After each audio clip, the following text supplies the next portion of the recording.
been busy all day. I got on and it said, Church of the Good Shepherd. Brian and Sheryl Merrill and the goats will be talking to you tomorrow. Brian wasn't home at the time. I have to tell you, in our relationship, I'm definitely the person out front. Brian thinks getting up in front of a bunch of people, he would pretty much die before doing that. It's not comfortable or easy for me, but somehow I do it a little better than he does. He's a better writer, though, so I should have had him write this for me. So, if I was a person who liked to talk about all of my strengths, I would say I saw a line lined up outside this morning waiting for me to give my talk. That's not what happened. I see that the Facebook brought some of you here this morning. I want to share with you what the abundance and generosity and all of the things that are used in our sermons right now in this time of stewardship, what it all means in my life. I do start each day actually with saying, Lord, use me. I am a person of great abundance and great privilege in my life. And I always think, how do I at all give back what I have received? I don't think I'll ever meet that standard. I have my health. I have a beautiful family, both living and past. I have beautiful friends living and past. I live in a most beautiful place like all of you. We live in paradise, especially when we go through weeks of watching other people suffer. What you do with weather and everything, we live in a beautiful place. So I started thinking about giving. And of course, I went to the Bible because there are so many things that let us know from the Bible exactly what we're supposed to be doing. We just need to take it into our heart and actually do it. So of course I went to Luke. Jesus said to his disciples, "Therefore I tell you, do not worry about your life, what you will eat, or about your body, what you will wear. Life is more than food, and the body more than clothes. Consider the ravens, who just wear black. They do not sow or reap. They have no storeroom or barn, yet God feeds them." Then later on he says, "Consider how the lilies grow. They do not labor or spin. Yet I tell you, not even Solomon in all his splendor was dressed like one of these." And we all know that. And then of course the way it goes on. So today I made the decision. I'm a person who doesn't like to shop. I do have the opportunity to buy clothes. I could do it. I don't enjoy it. It's ends up being just a problem all the way around. So today I wore a shirt and a piece of jewelry that came from a friend of mine. And it was proof that I really don't have to worry about it. It will come to me. I don't have to spend my time on it. So in thinking about gratitude, I started thinking about the tithing, the 10%. Well, when it comes to money and finances, that's what Brian's good at. So he manages all of that, and we talk about it and make decisions together. But I want to talk about something else, what I do with 10% of my time and my talent. It's amazing when you think about 24 hours in a day, that means you're supposed to be giving 2.4 hours a day. So, in my small little ways, I try. I start out by smiling and saying good morning and wishing people a nice day. I end up in my day at the grocery store helping someone who might need to go in front of me in line because I have the time and they don't, or they obviously have more going on than I do.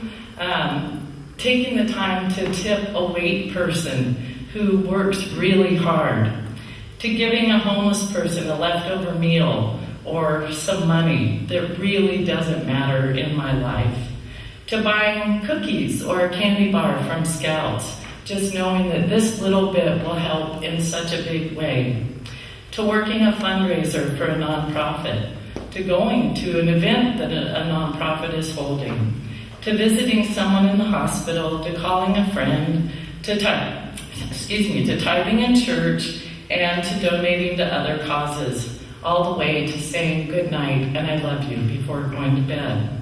There's always a chance for giving back. Each time you give, you get more. And what I'm doing right now is preaching to the choir, which I hate the most.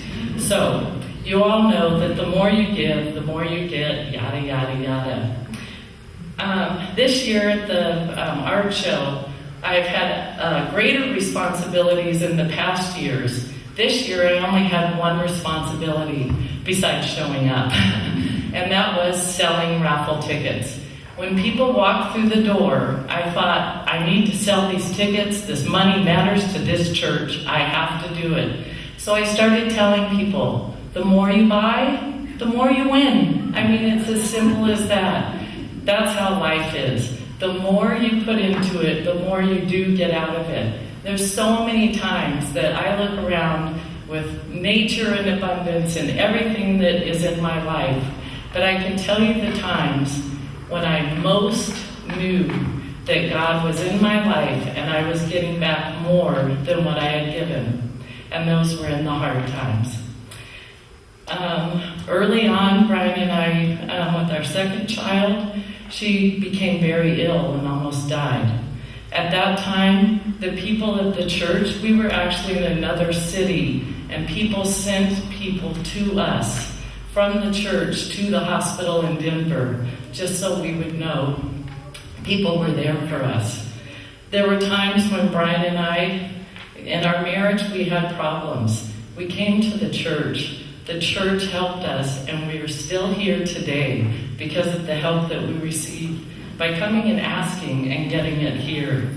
The loss of my mom, my sister, my father, everything and every time that I look back and say, I needed you, you all were there. You've been there for me, whether it was this church or another church. People are always there with whatever you need, whether it's food, whether it's clothing, whether it's love and comfort. Yesterday, instead of coming to the church work day, which I don't think I've ever showed up for one of those, that's a confession. So I had committed myself to walking in the Alzheimer's walk yesterday. For those of you who don't know, a very dear friend of mine, who's exactly my age, is dying of Alzheimer's. I heard a couple weeks ago that she just has a couple weeks to live. So I made the commitment to do the Alzheimer's walk. After standing there yesterday with so many people in Monterey at the Custom House Plaza, I shedded many tears listening to her oldest daughter give a witness yesterday at the event. I hugged her sister, I hugged her sister-in-law, and I just started walking and thinking about my friend Anne-Marie. In a short time, I know I'm going to lose that friend, but I will trust in the abundance that we have here to surround Anne-Marie, her family and friends, and me, to have the knowledge that God's love is where we always need to look. And it's always there for strength and guidance and knowing there will be better times. So if I keep tithing my 10% of time, talent, and treasure all the time, I know I will be received in God's good grace. And I just want to tell all of you to keep buying raffle tickets. It works. Today in the parish hall at coffee hour, I'm going to have these little gratitude cards. A friend of mine gave me a vessel that I put them in, and I would like all of you who want to put something or someone that you are grateful for. Put the date and put your name. One of the practices is at one time every year, I go through the gratitude jar. And let me tell you, it makes a huge difference to see what people have to say that they're grateful for in their lives. So thank you very much. And Lord, use me.